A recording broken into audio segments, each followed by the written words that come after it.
Olá, boa tarde. Hoje, 15 de junho, o dia foi reconhecido pela Assembleia Geral das Nações Unidas como Dia Mundial de Conscientização da Violência contra o Idoso. Aqui no Brasil, o número de pessoas com 60 anos ou mais chega a quase 33 milhões. Mas como protegê-los?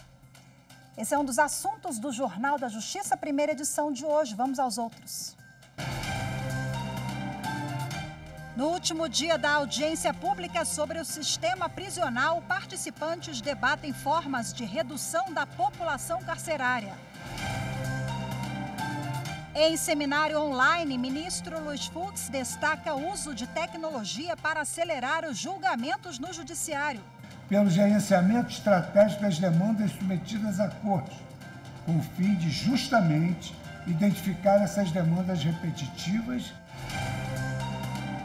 E ainda, campanha do Ministério da Justiça e Segurança Pública incentiva a coleta de DNA para a identificação de pessoas desaparecidas.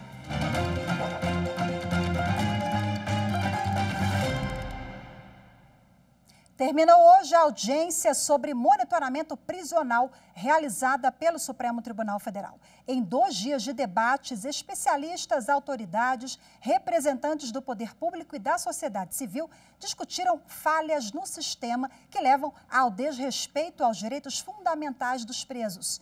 Nesse segundo e último dia, hoje foram apresentadas propostas para reduzir o encarceramento.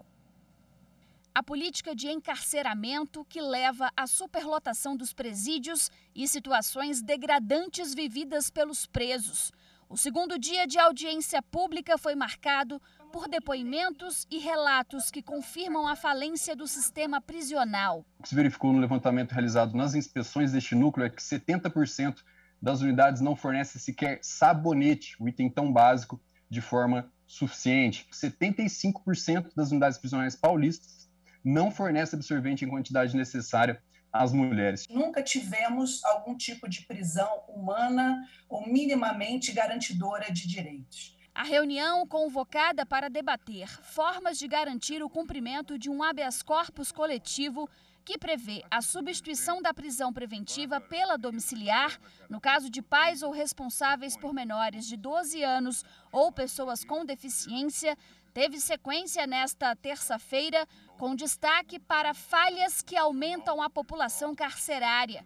O defensor público do Distrito Federal, Reinaldo Rossano Alves, apontou o regime semiaberto como um dos principais problemas da atualidade. O nosso regime semiaberto, acredito eu, como a maior parte das unidades da federação, possui uma superpopulação carcerária, poucos agentes penitenciários ou policiais penais.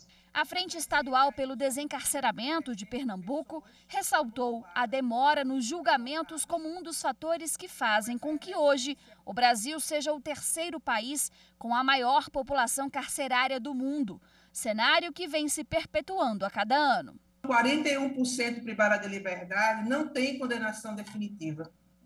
É um dado do CNJ. Os processos são lentos, para não dizer parados, agravados com a pandemia.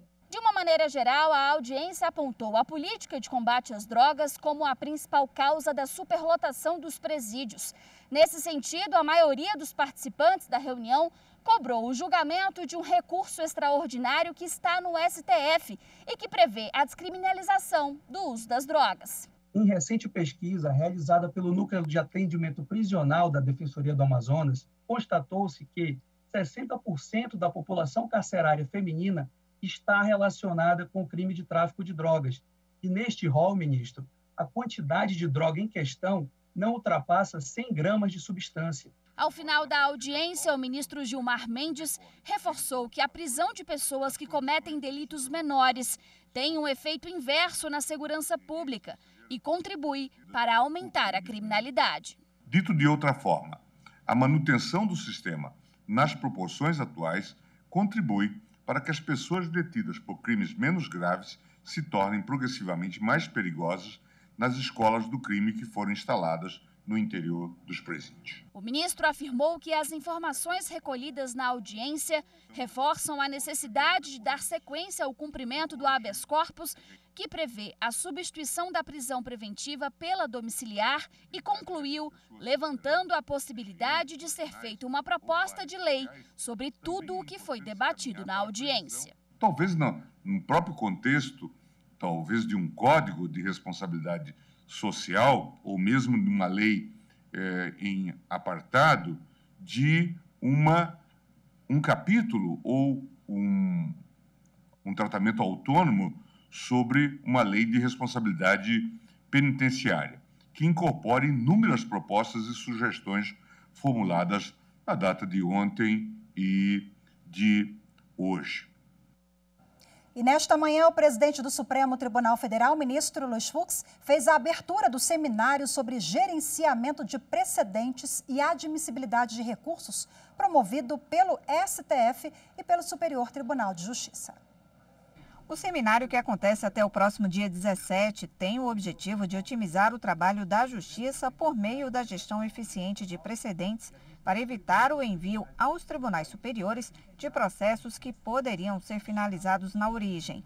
Na abertura, o ministro Luiz Fux explicou que o encontro busca alinhar a comunicação das diversas cortes e das várias instâncias do judiciário ao promover o uso da inteligência artificial.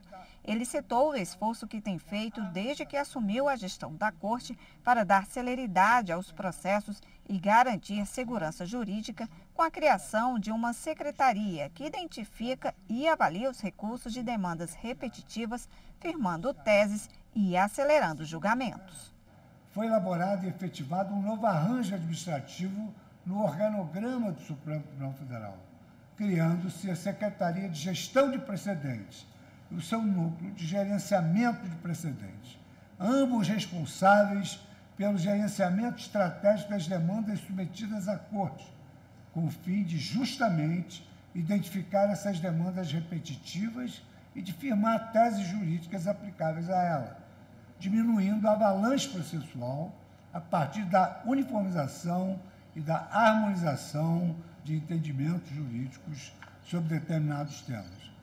Assim, no ano de 2020, tivemos 135 temas julgados, um recorde histórico tributário ao esforço comum da Corte e da utilização do plenário virtual de julgamentos para a apreciação do mérito de vários temas. O presidente do Superior Tribunal de Justiça, ministro Humberto Martins, também ressaltou a importância do seminário para a troca de experiências sobre a admissão de recursos, a fixação de jurisprudência e decisões sobre temas repetitivos e de repercussão geral, de acordo com o novo Código de Processo Civil. Nessa linha que realizamos este evento, idealizando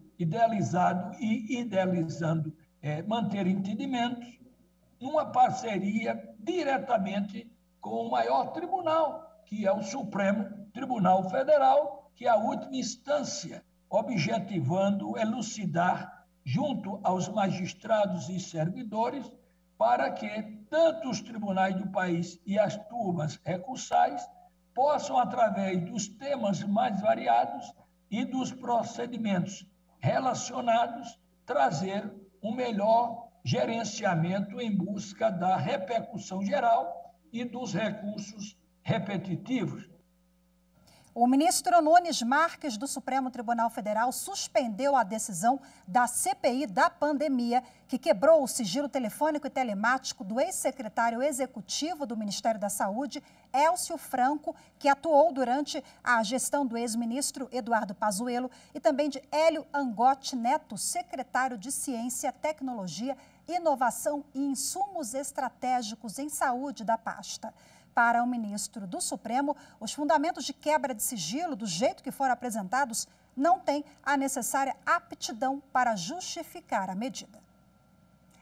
E você vai ver a seguir, no Dia Mundial de Conscientização da Violência contra o Idoso, vamos falar sobre como combater e denunciar essa prática. É já já, eu te espero.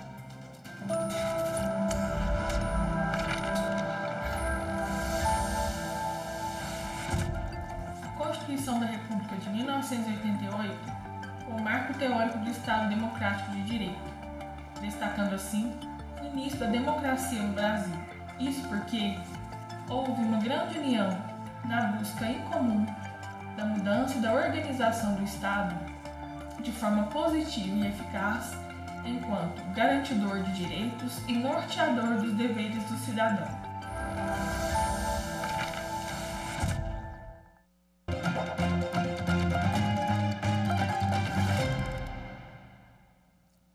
De junho, a data foi reconhecida pela Assembleia Geral das Nações Unidas como Dia Mundial de Conscientização da Violência contra o Idoso.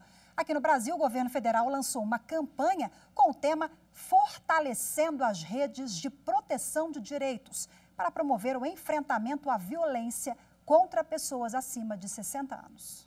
O Ministério da Mulher, da Família e dos Direitos Humanos vai dedicar todo o mês de junho para levar a sociedade a refletir sobre a violência contra idosos e a ficar atenta aos abusos velados. É o Junho Violeta. Hoje é lançado o Pacto Nacional de Implementação da Política de Direitos da Pessoa Idosa, que vai tornar permanentes ações junto aos estados e municípios na construção de uma rede de apoio aos idosos e crianças, além de fundos municipais para fomentar a política local de proteção. Em 2019, o Brasil tinha quase 33 milhões de idosos. O envelhecimento da população é uma tendência que vem aumentando. Segundo o IBGE, a expectativa é que em 2060, a população com mais de 65 anos represente 25,5% dos brasileiros. A expectativa de vida vem crescendo e a preocupação com a segurança dos idosos também. Segundo o Disque 100 do Ministério da Mulher, Família e dos Direitos Humanos, foram registrados mais de 33 mil casos de violência contra idosos nos 6 primeiros meses deste ano. Dona Dulce tem 77 anos e uma vida bastante movimentada. Faço teatro, faço coral, faço artesanato. Então, são coisas que têm me ajudado muito, muito aos meus 77 anos. No ano passado, o banco fez um empréstimo de R$3 mil para a Dona Dulce, sem que ela tivesse autorizado. Aí fiquei desesperada, mas na mesma hora eu corri para o Banco do Brasil, saquei o dinheiro e depositei na conta deles, assim mesmo pagando uma multa de 300 e tantos reais, de um dia para o outro. No Distrito Federal, onde Dona Dulce mora, a Central Judicial do Idoso registrou um aumento no número de violência contra idosos em razão da pandemia, inclusive abuso financeiro. As denúncias dos mais variados abusos registrados nos 5 primeiros meses deste ano já representam 72% de todo o registrado no ano passado. Esta advogada explica que vários tipos de violência têm sido praticados contra idosos, principalmente com o uso de recursos financeiros e tecnologia, que na maioria das vezes são assuntos menos dominados por eles. Também que a violência patrimonial pode se dar de diferentes formas. A violência patrimonial, ela pode acabar se encaixando nessas três formas. Nesse contexto, por exemplo, de violência perpetrada em face da pessoa idosa, se praticada por uma pessoa da família, seria intrafamiliar, ou uma institucional, ou então pela própria sociedade nesse contexto, a gente pode perceber que seria sociopolítica. E acaba que nesse ponto da violência, desses golpes, fraudes, de empréstimo consignado, enfim, isso acaba sendo um grande ponto dos últimos tempos que acabam chegando na justiça. Segundo a advogada, o Brasil tem normas de proteção eficientes, mas é preciso aplicá-las em políticas públicas voltadas para idosos. A Constituição, ela é a nossa principal fonte normativa que acaba orientando a construção das leis e dos outros atos normativos, e a própria Constituição de 88, ela acabou já definindo um dever, tanto do Estado, quanto da sociedade, quanto da família, de proteger essa pessoa idosa de todos os tipos de violência. Quem perceber qualquer tipo de violência, e principalmente a própria vítima, deve pedir ajuda nas unidades municipais de saúde, delegacias, Disque 100 dos Direitos Humanos ou 190 da Polícia Militar. Vamos falar mais um pouquinho desse assunto agora, ao vivo, com a advogada Marcela Furtz. Oi, Marcela, boa tarde, seja bem-vinda mais uma vez. Boa tarde, obrigada. Bom, acompanhamos na reportagem que são inúmeras as violências a gente associa, eu digo senso comum, né, a violência física, mas ela existe também na esfera emocional, psicológica, afetiva, abandono, violência patrimonial. O que tem acontecido com frequência, até em virtude da pandemia, o número aumentou, né? Nós temos, então, uma previsão legal, uma pena para quem comete esse tipo de crime contra os idosos? Se for alguém da família, piora a situação? Exatamente. Receber ou desviar bens e valores de benefícios do idoso, alguma aposentadoria, alguma forma de rendimento, o artigo 102 do Estatuto do Idoso diz que é crime punível de pena de reclusão de 1 a 4 anos com multa. Então, assim, o Código Penal também ele traz diversos crimes que têm a sua pena majorada de 1/3 a 1/6 quando são crimes praticados contra a pessoa idosa.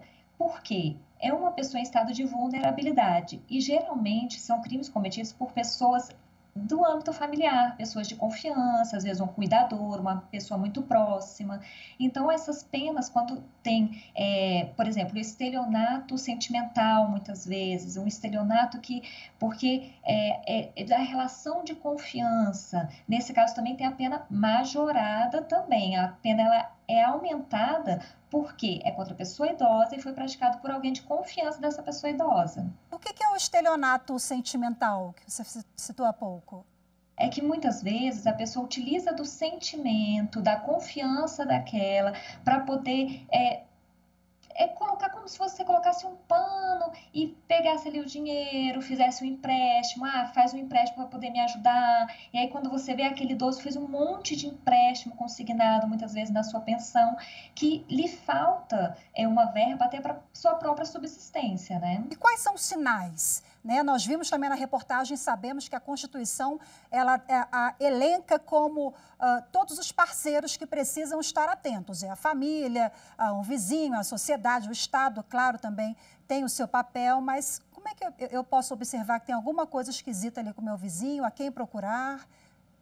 Os indícios são, por exemplo, primeiro, o isolamento. Quando aquele idoso, ele some do convívio social, do convívio familiar, ele é de forma isolada, porque o agressor, ele não quer que aquele idoso conte que fez diversos empréstimos em seu nome, ou que reteve o seu cartão, ou muitas vezes também quando você conversa com aquele idoso, ele diz, eu não posso comprar aquele sapato, sendo que você sabe que ele tem uma renda e que ele não tem nenhum gasto exacerbado, então você verifica também por que ele não pode ir até a padaria, por que o cartão dele está retido pelo neto, por exemplo, né? Então, são indícios que levam a crer, e o isolamento é um dos principais, porque o agressor geralmente isola aquele idoso para que ele não comente com as pessoas o que está acontecendo com relação à violência patrimonial.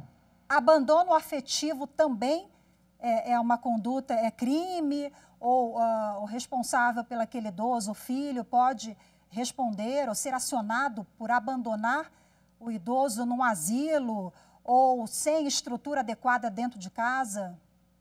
Exatamente, como você bem colocou, é um dever do Estado, da família e da sociedade cuidar dos idosos, é um dever da família o dever de cuidar.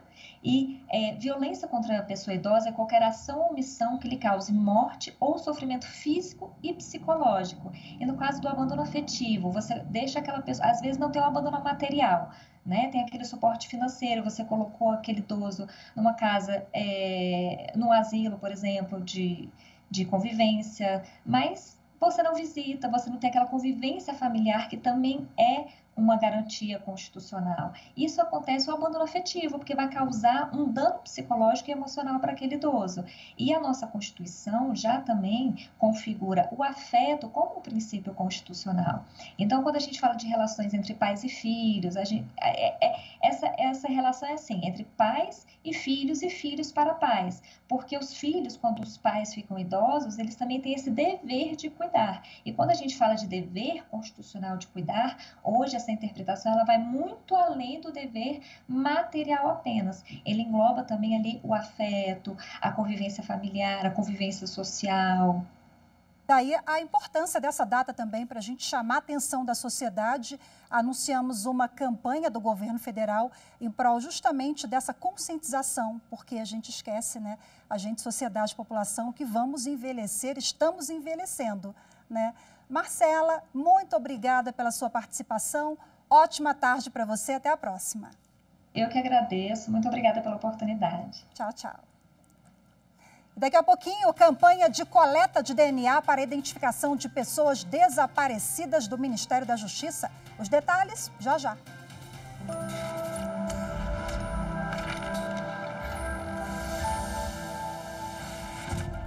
Uma Constituição é a lei máxima nacional e fundamenta as regras de uma sociedade organizada.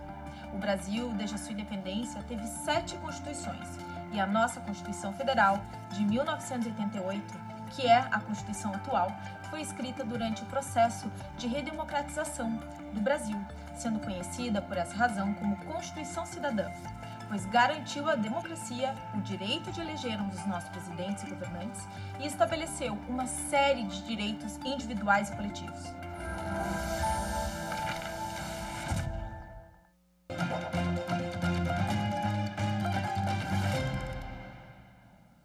O Ministério da Justiça e Segurança Pública lançou uma campanha de coleta de DNA para a identificação de pessoas desaparecidas. O agendamento é feito pela internet e familiares de primeiro grau podem fornecer o material genético ou levar um objeto pessoal da pessoa que procura. Uma escova de dentes, de cabelo, óculos, uma roupa que foi usada recentemente e até uma amostra biológica, como um dente de leite. Materiais que podem ajudar a acabar com a angústia de ter um ente querido desaparecido. Se você possui uma pessoa desaparecida em sua família, nós podemos te ajudar a encontrá-la. Para isso, é importante que você doe material genético para exames de DNA. O uso desse material genético na busca de pessoas desaparecidas faz parte de uma campanha do Ministério da Justiça e Segurança Pública. A ideia é fazer inicialmente um cruzamento desse registro de DNA com o banco de dados de restos mortais de pessoas não identificadas. Atualmente, o Banco Nacional de Perfis Genéticos possui 3.856 registros de DNA colhidos de restos mortais não identificados e 3.088 amostras de material genético de familiares de pessoas desaparecidas. Já o número de desaparecidos no Brasil preocupa. Só no ano passado chegou a quase 80 mil, segundo dados do Anuário de Segurança Pública 2020. Em média, são 217 pessoas desaparecidas por dia, 65% a mais que o número de assassinatos que ocorrem no país. A identificação de vestígios de pessoas desaparecidas é um dos principais desafios da genética forense. O Brasil está atrasado em mais de 2 décadas em relação a isso, mas essas identificações são um problema universal e não apenas um problema brasileiro. Nos casos em que outras técnicas, como as de odontologia e exames médicos legais, fornecem informações limitadas ou, quando é necessário, ter melhores provas ou descartar as que não têm relação com o crime, o DNA ele pode ser extremamente valioso. A campanha começou nesta segunda-feira e vai até o dia 18 de junho. As informações para o agendamento em cada estado estão no site do Ministério da Justiça, www.gov.br/mj/desaparecidos. Daqui a pouco tem sessão das turmas do Supremo Tribunal Federal. As informações da pauta de julgamentos você confere agora com a consultora jurídica aqui da TV, a Gisele Reis. A primeira turma do STF deve analisar pedido de dono de construtora, supostamente envolvido em um esquema criminoso no estado do Amapá, para anular o processo que o condenou a mais de 5 anos de prisão. O grupo atuava cometendo fraudes em licitações, irregularidades em contratos firmados com o poder público, superfaturamento e desvio de recursos federais, e era composto por políticos, servidores públicos e empresários do ramo da construção civil. No Supremo, ele argumenta que a condenação se baseou numa interceptação telefônica que não constou no processo. Tem também um recurso do estado do Amapá sobre suposto desrespeito à decisão do Supremo sobre precatórios. praticado pelo Tribunal de Justiça Local, que rejeitou o plano de pagamento de precatórios apresentado pelo Estado. A primeira turma ainda pode julgar 2 mandados de segurança apresentados por policiais federais contra ato do Tribunal de Contas da União, que negou os registros de aposentadoria voluntária por considerar inviável a contagem de tempo de serviço realizada no órgão de origem. Já os ministros da segunda turma devem julgar o habeas corpus da ex-secretária executiva da Câmara de Comércio Exterior. Ela é acusada de lavagem de dinheiro e de integrar organização criminosa envolvida com o pagamento de propina a conselheiros do CARF, o Conselho Administrativo de Recursos Fiscais, para que reduzissem ou anulassem multas aplicadas a empresas do setor automotivo. De acordo com a Operação Zelotes, ela recebeu valores para supostamente influenciar na aprovação das medidas provisórias que favoreciam empresas automobilísticas. Por hoje é só. Muito obrigada pela sua companhia. Ótima tarde para você. Até amanhã. Tchau, tchau.